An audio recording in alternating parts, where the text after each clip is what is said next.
Serious, former cult members or friends of cult members of Reddit, what is you creepiest, scariest or most disturbing story, and is that what made you leave?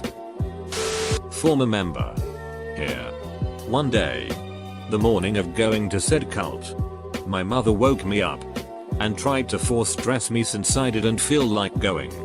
I had only gotten a few hours of sleep the night before, and I also felt slightly ill, like I had a cold. So I really wanted to stay home. After a few minutes of struggling to put ugly clothes on me, she gave up and slapped me approximately 7 times. Tried to choke me, then shoved me off the bed onto the floor. She screamed at me that I would be in trouble for this rebellion, and left for the cult meeting. That's when I finally decided I had enough, and decided to leave it permanently. I had already been thinking about leaving, but this was just the final nail in the coffin.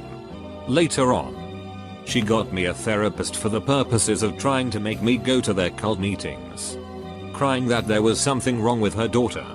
Lucky me. The therapist sided against her and told her to stop forcing me to go. Thankfully, she never did it again, though she lamented about me not believing anymore. This was about 7 years ago, and I don't think I'll ever forget it.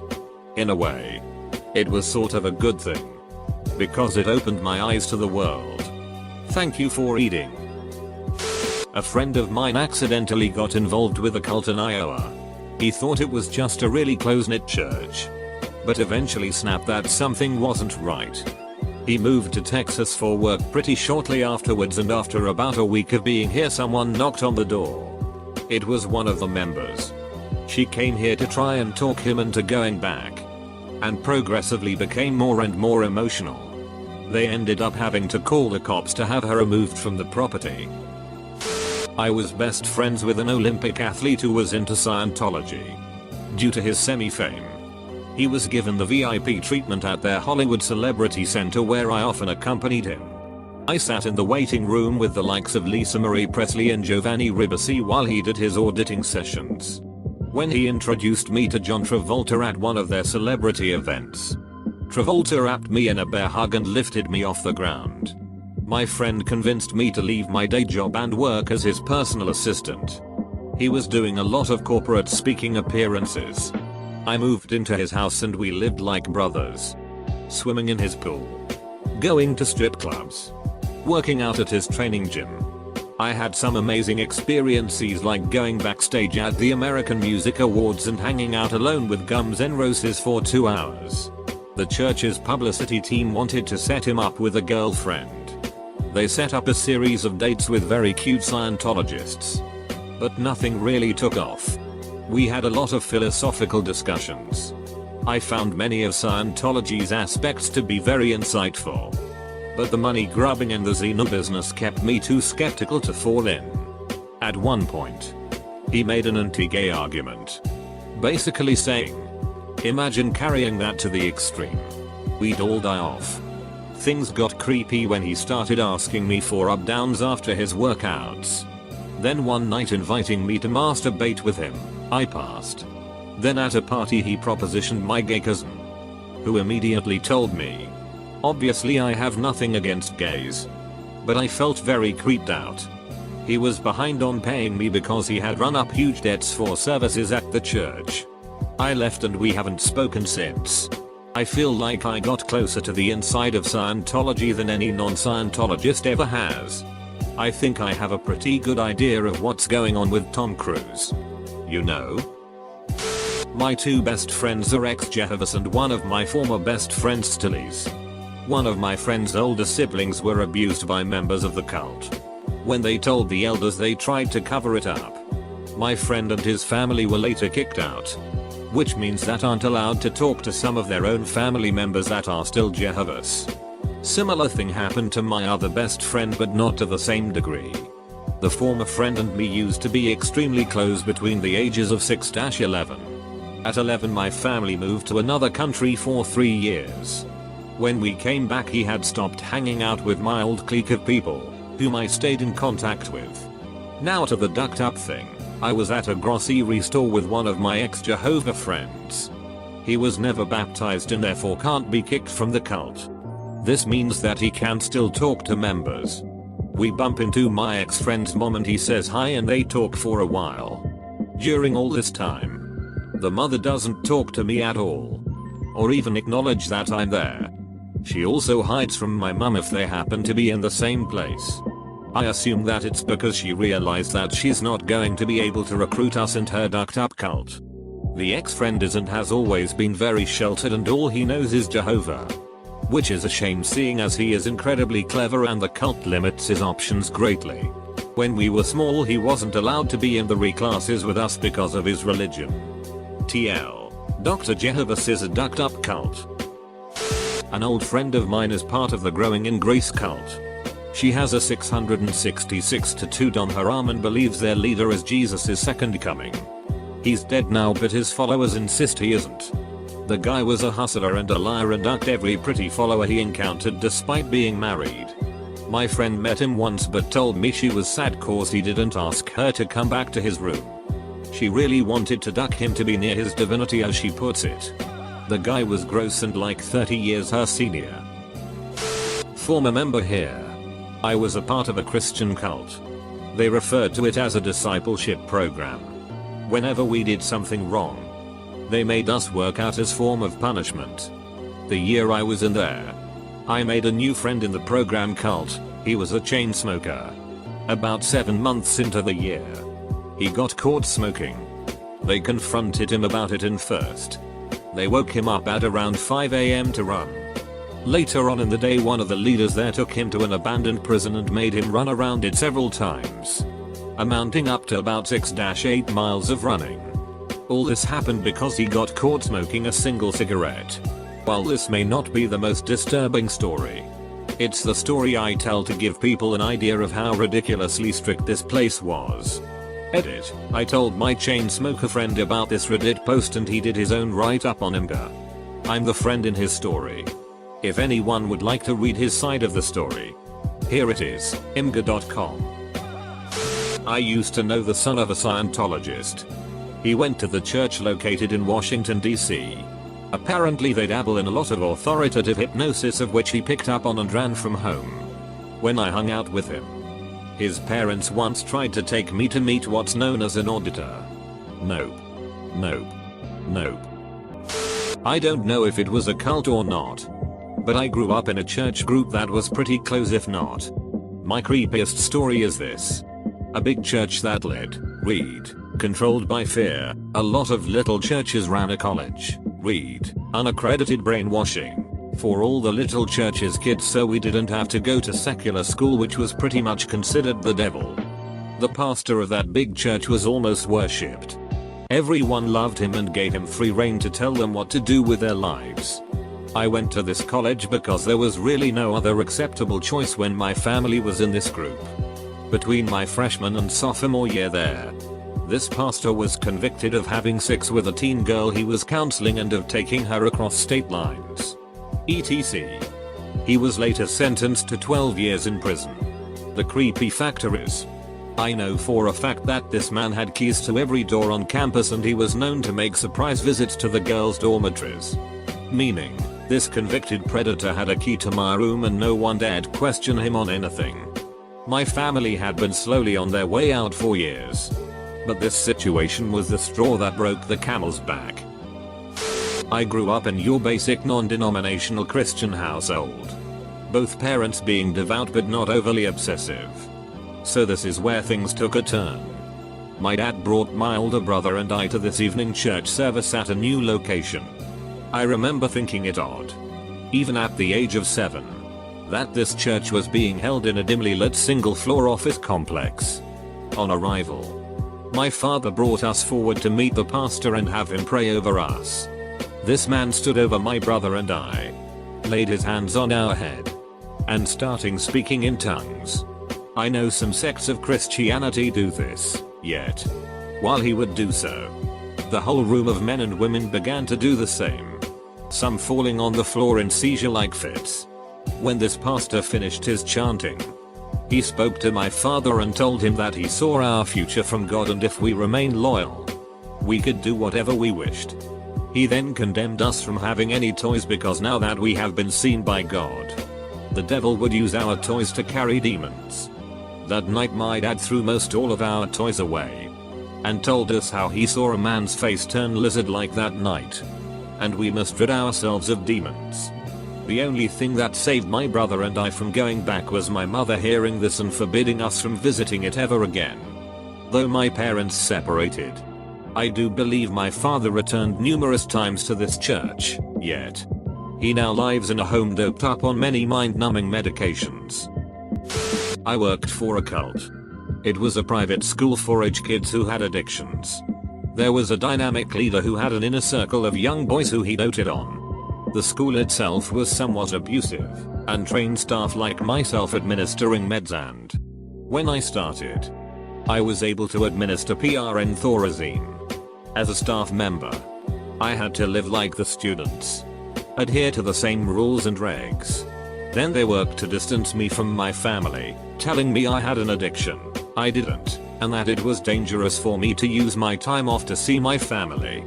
I walked away after a few weeks because I thought I was too weak to work there. Then I went back and realized what a terrible place it was. Finally left, with a brand new eating disorder I had managed to avoid during my own adolescence. The school shut down eventually due to lawsuits from parents. The former students have a FB page, and from what I can tell many struggle with the systematic abuse they experienced. The leader has since died, and turned out all his degrees and awards were faked. It taught me a lot about safety and services for vulnerable people. The scariest moment was the student who was actively psychotic and should have been in a lockdown facility but who was still with us. I was told to restrain him even though he wasn't fighting. He was on a hunger strike and refused to leave the building for a meeting. I had to carry him to the meeting, then restrain him the whole time. I went to a non-denominational church for a very short period of time that I believe was a cult. In the back of the church there was a small hallway behind the altar. On one wall there was a low bookshelf that was full of Benny Hinn videos. In the middle of the hallway there was a smaller hallway that led up to 2 bathrooms on the left and a little room on the right, probably used for Bible study or whatever else. I was back there in that hallway one night and the bathroom door was open with the light off. It contained a light bulb that hung from the ceiling. I kid you not. That thing flickered on by itself. That's probably the creepiest thing I saw while there. I only went a few times but it was pretty messed up. They said I had demons oppressing me and living inside my body. I had to get counseling from several different church ministers afterward just to deal with that. Plus there was this pressure to get people to join the church and weird dream stories people had all of the time. I remember walking in one day and seeing a chalkboard and written on it was, "Friends don't let friend go to hell." I also remember one person talking about how they had a dream that everywhere around the town that we lived in it was demons fighting and torturing people, and how the only peace could be found inside the walls of the church. The worst sin according to them was speaking against charismatic gifts or miracles. Even joking about that sort of thing, such as playfully touching someone on the head and saying, "Be healed," put you in danger of blaspheming the Holy Spirit. Basically, if you said that any of the tongues or healings they did wasn't real or made fun of it, you were going to hell. Yeah, it was seriously weird. I left after only a few visits, so it wasn't that hard for me to leave. I left because I realized they had very bad theology mixed with ignorance and probably didn't know what they were really doing. In college, I got involved in a Christian campus ministry my freshman year. My junior year I decided I was agnostic and left the ministry. About 6 months later, I started dating this girl. One day, about 2 months into our relationship, she comes over in tears. Turns out one of the staff members of this ministry had sought her out and told her a bunch of bullshit about how I'm not a good guy, how I don't treat women with respect, and that she should be really careful around me. This girl wasn't involved with any Christian organization and was agnostic like me. They literally had to stalk my Facebook account, find out who she was, then somehow ran into her at a coffee shop. She was more distraught that someone had basically stalked her and didn't believe the stuff they said for a second. They'd done stuff like this before too. The Marsum ducking Pisces. Anyone remember the family radio group from a couple years back? I left because I woke up on the 22nd of May. Slowly piece my life back together. I don't think there's a lot of creepiness that happened, but mostly disturbing events. When you're raising children to believe they've been born to die and their only purpose is to get the word out. Everyone's in for a ducked up ride. Very fundamental church. More extreme than most. I got my FRST clue at a women's gathering when we were passing out snacks and a grown woman said to me, "Oh no. My husband doesn't allow me to eat potato chips." Allow? Interesting. I got more and more clues as I was there. People upset with me for reading liberal magazines, which was Reader's Digest. Then I was shunned for using worldly means for trying to lose some weight and using a diet drink mix. I was told I should be praying about it and more faith. The kicker was when the pastor's wife told me that she could tell every day where I was in my walk with Jesus spiritually, because of how much makeup I was wearing that day. Yup. Time to go. My grandfather was a French-Canadian Catholic. He had two brothers. One of them married a Jehovah's Witness and converted. They took it all very seriously when my mom was young. They itched her out for sending a Christmas card. This would have been in the late 50s or 60s. Despite this, my grandpa still kept in touch cause it was his brother. Even after my mom's family emigrated to the US. He went to visit them up on their farm in Canada at one point. That's when it happened. There was a farming accident involving his brother. A bad one. My grandpa made sure he got to hospital. Upon his arrival, the doctors determined that he needed both an amputation and a blood transfusion. At this point, the brother is unconscious. The brother's wife and kids weren't there, they'd gone into town. And this was well before cell phones. It was up to my grandpa to make the call. Without hesitation. He told them to do it. His brother lived. That whole branch never talked to him again. I'm pretty sure there was never a reconciliation. My parents thought about being super fundamentalist Christians at one point. So they went to some seminars by Bill Goddard, I think that was his name. Not exactly a cult. But they are super conservative fundamentalists who believe in homeschooling kids and shit. I remember thinking it was really ducking weird because in the kids program they made people raise their hands a certain way. You had to raise one hand while supporting it with the other hand. So one hand is up vertically and you had to hold the other hand horizontally under it to support it and make an L shape basically. As a normal kid who went to school with normal people, I thought this looked retarded. That's when I knew something about that place was not right. Got involved with Scientology. Weirdest thing with me was that no matter what you did or said, you were wrong. I got harassed by them, asked for money. They came to my house. Followed me everywhere I went, even school. They'd just sit in the back of the lecture hall. And they videotaped me once when I was starting to back out of the religion. Edit. What I described is what they call fair game. I'm a Southern Baptist, which is by no means a cult. But there are some churches that can definitely do some cult-y things. Once at Bible camp, they showed us a documentary about how Satan can more easily overtake people who listen to secular music, making them more likely to go to hell. Afterward, there was a giant bonfire and the kids were encouraged to throw their secular CDs into it. Another time there was a sick little boy who was getting a heart transplant. So they brought him up to the front of the church. The pastor had olive oil in a fancy little bottle and poured it all over the poor kid's head while the elders put their hands on him and smeared it on his forehead and cheek. I was 14 or so at the time and remember with panic thinking, oh geez. Is this a cult? Pretty sure this is something a cult would do. This is probably too late to get noticed. But whatever. I used to go to a super tiny, about 100 kids K-12, Catholic school. I put Catholic in quotes. Because they technically weren't allowed to call themselves Catholic. Because the Catholic Church thought the guy who ran it was a loose cannon. Spoilers, he was. So, they said that they were a school that taught Catholic theology. It was basically a cult. We even sometimes had prophets that were friends of the principals come and tell us about their visions. Remember the swine flu? Yeah. According to one of those guys that was going to kill a third of us all off. Q-typical, super stereotypical, fundamental ignorance about basic scientific common sense anything. We would have debates about issues for theology class sometimes. I put debates in quotes. Because it was essentially rigged so that the right side would win. They made us do all sorts of ducked up stuff. Too. Like.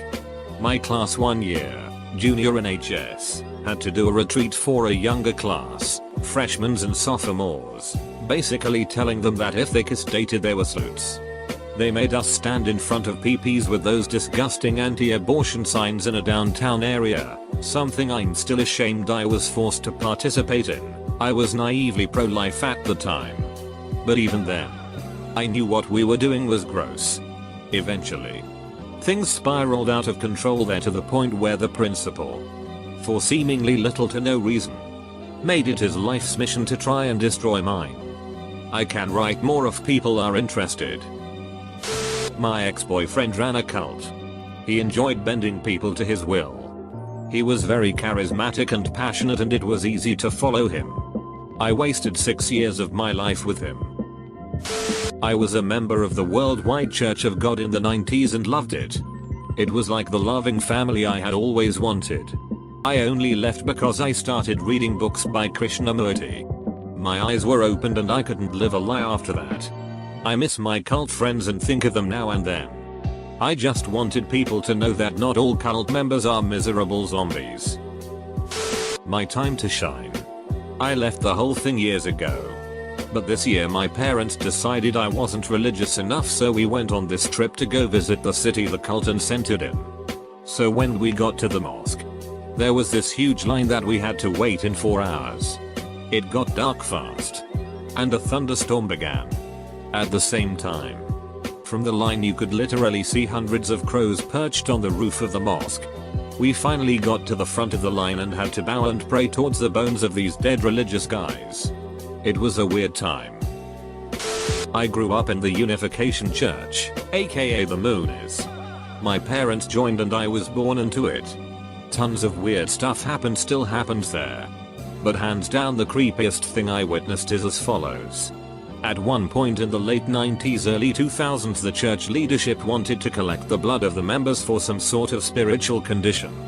The church is obsessed with blood lineage for a variety of reasons. I turned up to this blood drive. Walked into the room. And there were about 5 huge industrial-sized cooking pots on the tables in the room. They then drew my blood, using sterile equipment. Thankfully, and immediately emptied the syringe into one of the pots. Then I looked in the pot and realized, the pots were full of the commingled blood of many different people. I have no idea what happened to the blood afterwards. This is not what made me leave. I was already on my way out at this point. The real nail in the coffin for me was learning of the cult leader's illegitimate children despite his assertion that sex outside of marriage is the worst sin imaginable.